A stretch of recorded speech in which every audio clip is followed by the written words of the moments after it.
Hi, I'm Bob Tabor with Developer University. For more of my training videos for beginners, please visit me at devu.com. In this lesson, I want to show how to define and call simple methods. And we use the term method as an umbrella term, at least at this point, to talk about both subroutines and functions. We've been using them up to this point, but how do we create our own? Well, that's what we're going to learn about in this lesson.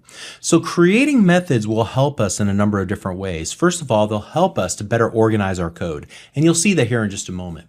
Secondly, they help to eliminate duplicate code, and it eliminates the need to copy and paste the same chunk of code multiple times, and I'll talk about the dangers of copy and paste in this lesson.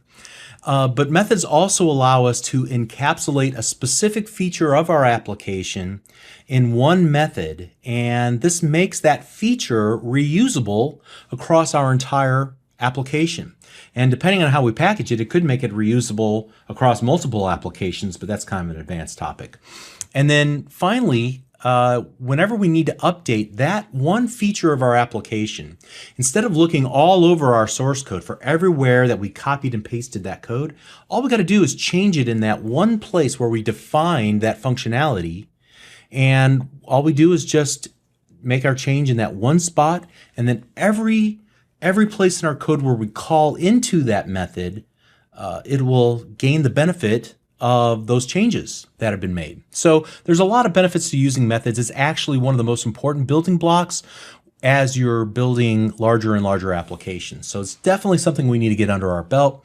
And just remember that a method, whether it's a sub or a function, it's simply a block of code that is given a name. So if it's a sub, it's going to be sub, whatever my name is, end sub. Or if it's a function, it's going to be function, whatever my name is, end function. And so whenever you go to, since it has a name, you can call it by its name in order to invoke the code defined inside of that code block. All right. So we would call whatever my name is, or whatever I called it a moment ago. All right. So again, it's one of the most important building blocks as we're getting started here for building good larger applications. Okay, so this is one of the times where I'm going to ask you to make sure you download the code associated with this lesson. Here I have a before and after folder for this particular lesson, and I want you to grab the contents of the before folder, which should be called, which is a solution and a project called Simple Method. I'm going to copy that, and what I want to do is put it in my projects folder. Now, instead of navigate to my project folder every time, what I did was I dragged and dropped the folder reference to this quick access area here inside of the File Explorer.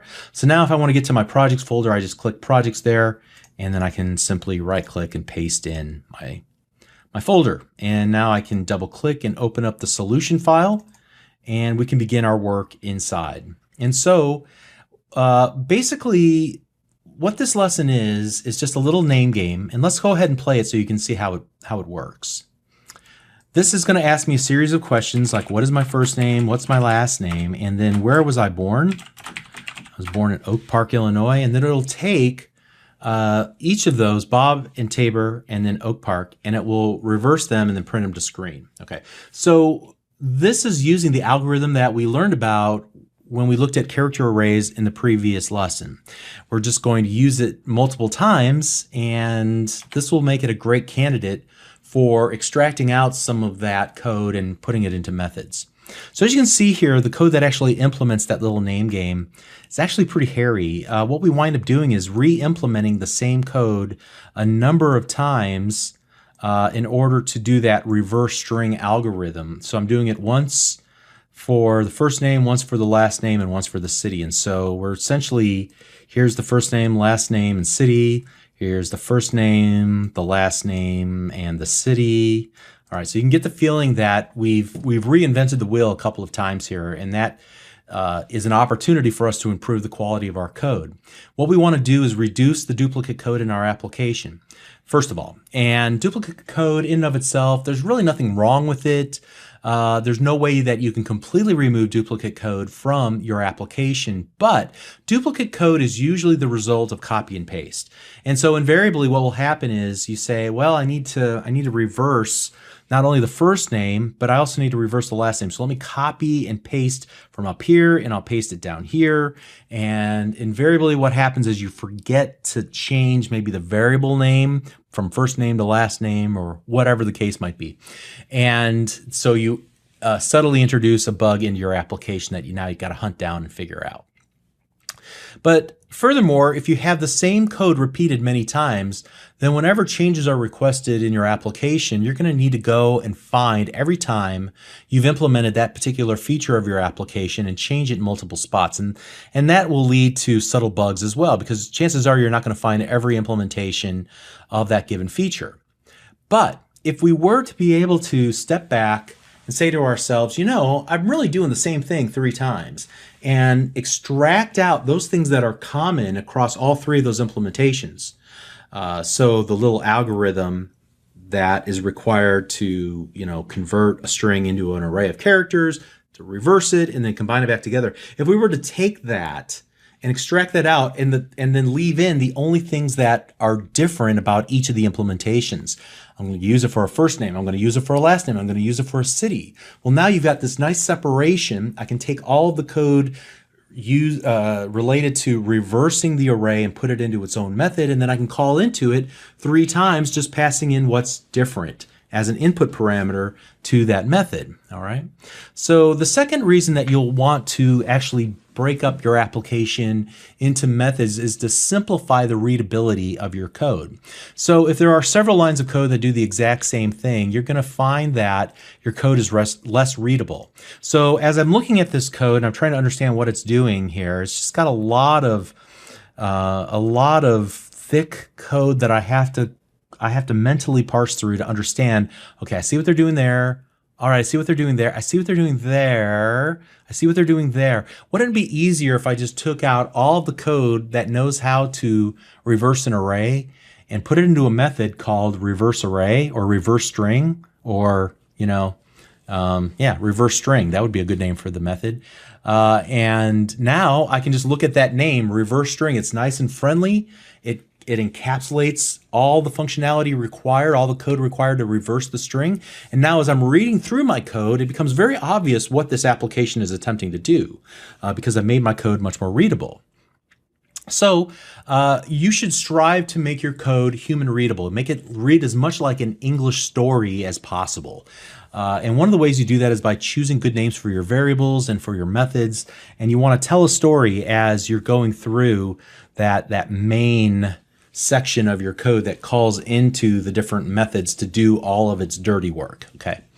So you should strive to make your code human readable. It'll make it easier for you 6 months from now when you look at your code again. It'll make it easier for your teammates who you've asked to help you maintain the code. And it will also make you look like you really know what you're talking about. So maintenance and maintaining code is a big deal. And whether it's you maintaining your own code or other people maintain your code or you maintaining other people's code, there's a form of communication that has to go on. And part of that communication is the words you choose to use and the way you spell things and the conventions that you use. All right. So code readability, super huge in order to reduce the friction of understanding what code is supposed to be doing as you're building your applications. Okay, so what I want to do is introduce a few methods and try to reduce the complexity of this application. So what I'll do to begin with here is start off by maybe taking something really simple like taking this, for example, and moving it into its own method.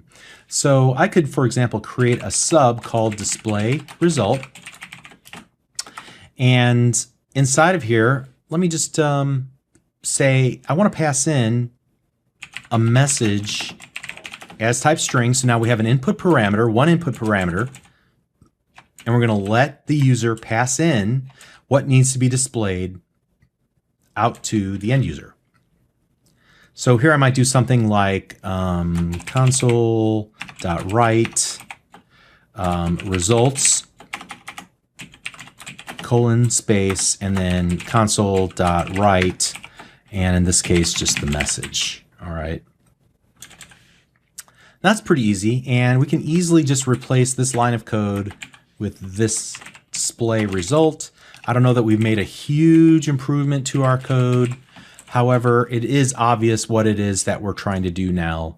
By making our code more readable, we're displaying the end result. All right, small improvement, but really the key here is how do you define your own methods?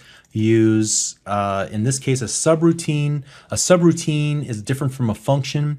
It basically is fire and forget. I want you to execute, and then I don't want to hear back from you again. Go do your work, and then quietly end your execution. So we also see now how to define a parameter. In this case, we're defining a very simple parameter. It is just a string that we're passing in, and this allows us now to use IntelliSense. As we add the opening and closing parentheses, you can see that we get this message of what's expected. We're expected to pass in a string called the message, and so we then can just type in the result and it'll satisfy that. All right, so that's one version of this method, but that method's not all that useful.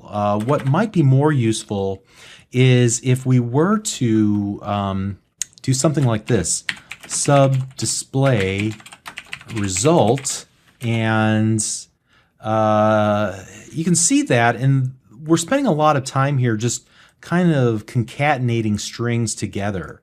So this and equal is just taking the current value of results and adding the current item to it. So I know you probably haven't seen that before, but that's what it's doing there. I think we can simplify and remove just like all of this code by just creating a more clever version of display result. So, for example, we could give it the reversed first name as string, the reversed last name as string, and then the reversed city as string. Okay. All right. Now, there's a couple of things here. The first thing that you see is that all of these input parameters that we've defined are separated by commas. So in this case, we have one input parameter, we're accepting one string, and in this case, we're accepting 3 strings separated by commas. All right. I may want to move these to separate lines because, frankly, it's a little bit annoying to have to move off to the side of the screen. Notice in this case, I didn't have to use the line continuation character whenever we're defining or calling methods, and we want to put those methods parameters on separate lines just to kind of line them all up and make them all kind of nice and compact as opposed to just moving off the side screen. We don't have to use the line continuation character. So that's a huge score for us. All right, so the next thing that we'll want to do then is do something like this. In fact, here, I'm just going to copy this. And in this case, we'll just go and instead of using one replacement code, I'm going to use 3 replacement codes. So instead of just using the curly brace, open and close curly brace, and then 0, I'm going to use also open and curly brace, close curly brace 1, open and close curly brace 2. And then I can pass in all of the things that I want pushed into that format. So, for example, reversed first name, comma, reversed last name, comma, and then reversed city, comma, like so. And here again, I don't have to suffer with my code running off to the right-hand side of the screen. I can just go ahead and hit enter on the keyboard to move them down to the next line. And now, even though this does take up a lot of lines of code, they're really just parameters that have been moved to the next line. All right. So it's really just, 4 lines of code as opposed to what I have here, about 8 lines of code. Okay, and the next thing you might be wondering is how in the world did we name our new method the same as our old method? What we did was we created an overloaded version of our method. So you can create more than one definition for a method. Now look what happens in IntelliSense. Whenever I type in display result and use the open parenthesis, you'll notice that IntelliSense will show me that I have two versions of this method. The first one accepts one string as an input parameter, but if I use the down arrow on my keyboard, or the down arrow in this case, on the little IntelliSense pop-up, then you can see that there's a second version of this method which will allow me to pass in three different strings, the reversed first name, last name, and city. Okay, so why would you ever want to create three different versions of the same method? Typically, you want to create multiple versions of a method if you're creating a framework that other people will use. You can even do it for your own use. If you need to be able to call a given method in several different ways, depending on the usage or the purpose. It doesn't really make sense in this case because, this application is so small, I could really just go and delete this first version if it wasn't for the fact that I was just trying to teach you how to create an overloaded method. Now, the key to creating overloaded methods is this. The method signature must be different for each overloaded version of your method. And a method signature is the number and the data type of the input parameters that are accepted as input parameters to the method. So in this case, we have one input parameter of type string.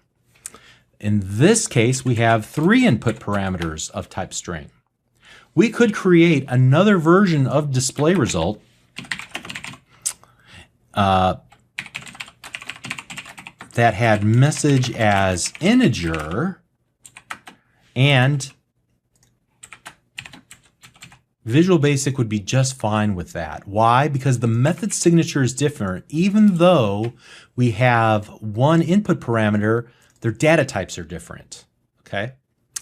But what we can't do is this. We can't say other message. All right. Now in this case, we're going to get an error. And you can see as we hover over, it says that it has multiple definitions with identical signatures. Well, but wait a second. I named this message and I named this other message. The method signature has nothing to do with what you name the input parameter, only the number of parameters and the types of each of the parameters. So these are essentially the same method signature, even though we are using a different name for the input parameter. Okay, let me delete all that. All right, so that's a overloaded method. This forces us now to rethink how we actually are calling our code here. So I'm going to be able to delete like all of these lines of code here, all of these lines up to that point. Okay, and what I'll do is just call display result. I'm going to use the new overloaded version of it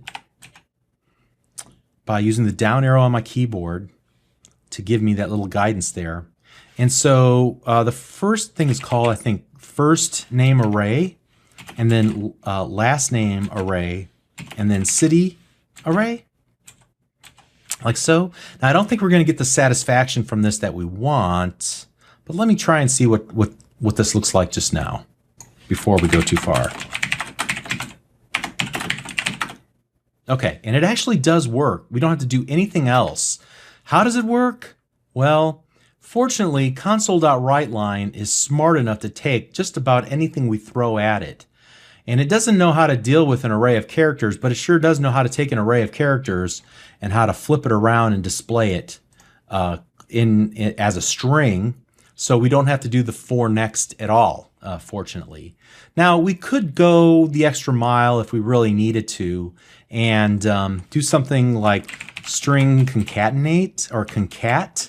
And what that would simply do is just take each individual element of the array and add it together. But again, fortunately, in this particular case, console.writeLine does this for us, and we don't need to do that. Now, the funny thing about console.write and console.writeLine, if you take a look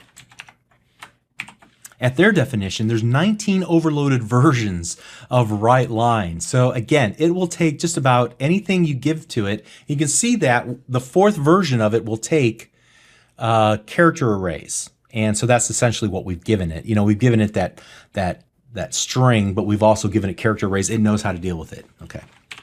That's because somebody nice at Microsoft said, you know, it might be useful if we gave overloaded versions of console.write so that no matter how you call it, it will actually do what you think it will. So look how much code we've been able to eliminate by just by by being a little smarter about creating a method and then passing in the appropriate values. Okay, but we still have to clean up some of this initial stuff here.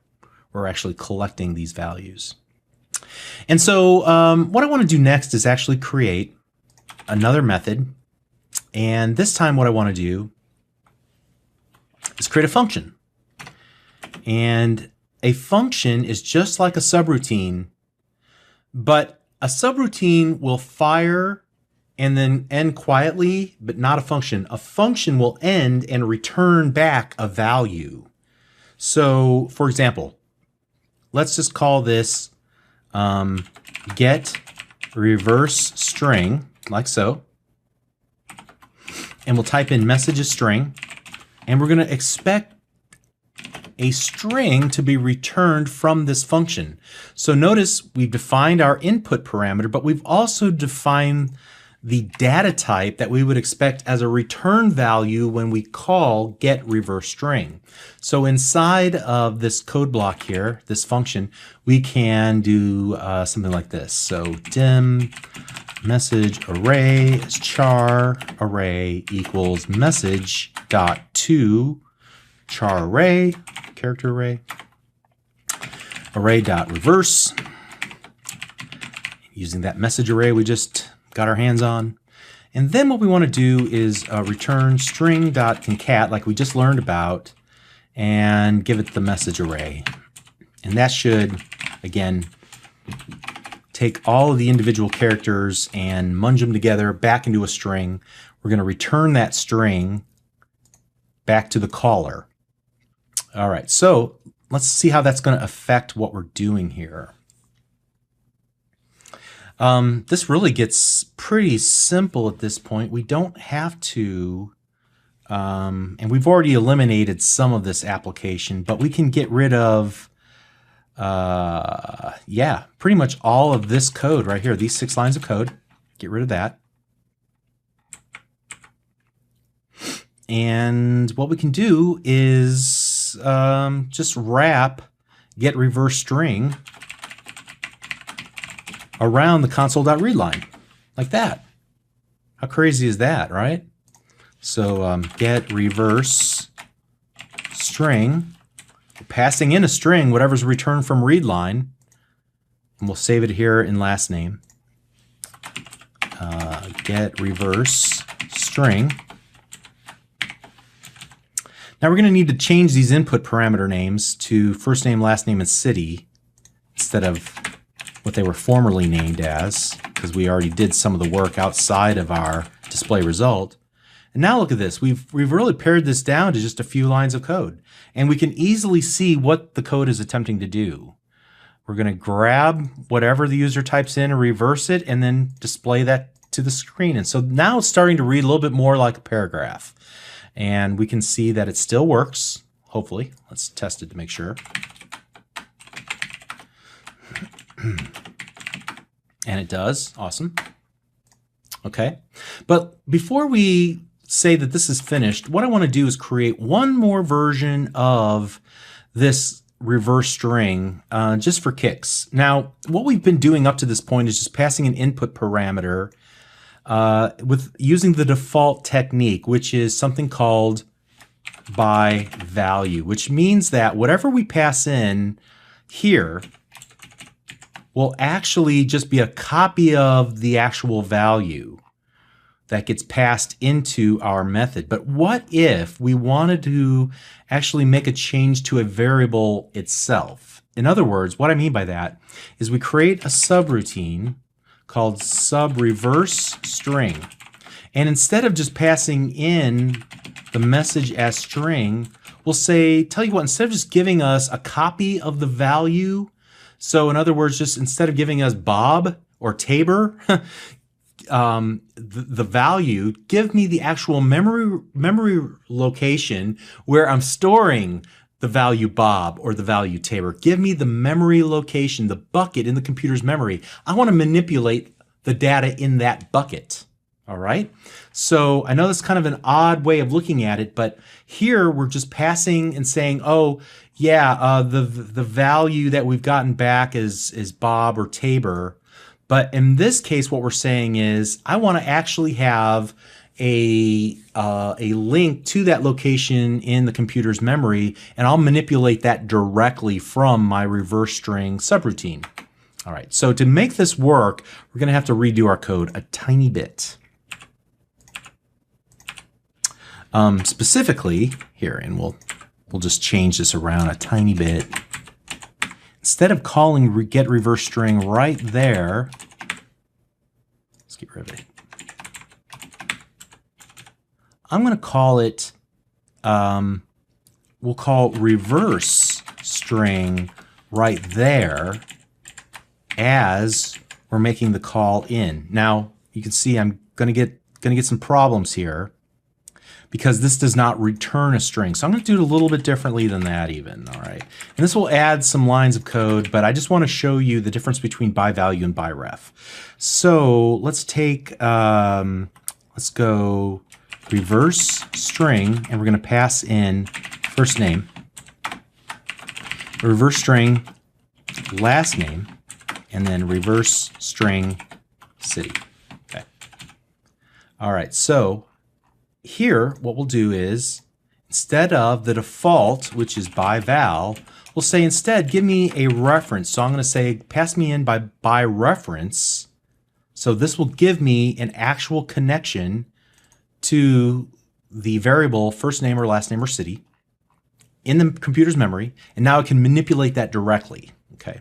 And so I'll just do dim message array as char. Array equals message.toCharArray, like so. Whoops. And then array.reverse message array. And that should be all I need to do, because this message, whoops, I think I need to do one more thing, which is string.concat. Actually, message equals string.concat message array, like that. Okay, that should work. See how we're going to manipulate the value of message, but we're not returning anything? That's because we're actually manipulating the value up in the bucket. So now let's run the application, and it still works. Okay, pretty cool. So we learned quite a bit in this lesson. Now, before we kind of wrap up here, on Developer University, I issue a decree to students, and that is that no method should have more than 6 lines of code in it. If it has more than 6 lines of code, it's probably trying to do too much in the system. Now, of course, rules are meant to be broken, but as a rule of thumb, this 6-line rule will keep your code nice and tidy and readable. Now, I've broken that rule here only because I'm trying to illustrate some ideas, but ideally we would compact this down and make this much smaller. Creating more smaller methods is preferable to creating one monolithic method with just a ton of code inside of it. So we want to create lots of small methods, create methods with good names, and let those methods drive the storyline of the application as it unfolds, as it's executing. Okay. But in this lesson, we looked at how to define our own methods, creating subroutines, which fire and then end quietly, versus functions which fire but return something of a given data type, and we declare that with the as data type name at the end of the function. We looked at creating input parameters, and we looked at creating multiple input parameters. We looked at creating overloaded versions of methods by creating methods with different method signatures, and a method signature is simply the number and the type of input parameters for a given method. We looked at how it looks like from a consumption standpoint when we use IntelliSense to show us the different versions of our methods. We looked at passing values into methods using both by val, which is the default, we're just passing the value of the bucket in, making a copy of it essentially and passing it, versus by ref where we're saying, actually, let me deal with the bucket directly like we did here so that I can manipulate exactly what's in memory. So when I'm reversing those strings, I'm reversing first name. It started off as Bob, or Tabor would be a better example, and ends up as Robat, so that when we're displaying the result, it'll be actually manipulated by the point we get to that line number 20. Okay, and even though we've added a lot of extra code here, we really did not dramatically expand the number of lines of code. Notice we only went from like 50 to 53. A lot of this can be stripped out, right? So we could have completely reduced this code down to just a handful of lines of code. Very cool. Now, if we ever need to manipulate how the reverse string algorithm works, we just change it one little spot. If we ever want to change how the code is displayed, we change it one little spot, and we're done. Okay. All right, hopefully that all made sense, and hopefully you're starting to get a sense of what it means to write your code correctly, to make it readable, maintainable, to think and have a strategy for your code. Maybe rules of thumb that help you to keep the scope of the code on a per method basis down as small as possible. Nice and tidy, nice and understandable, nice and readable. Okay, so that's pretty much, that wraps up this topic. We'll continue on the next lesson. We'll see you there. Thanks.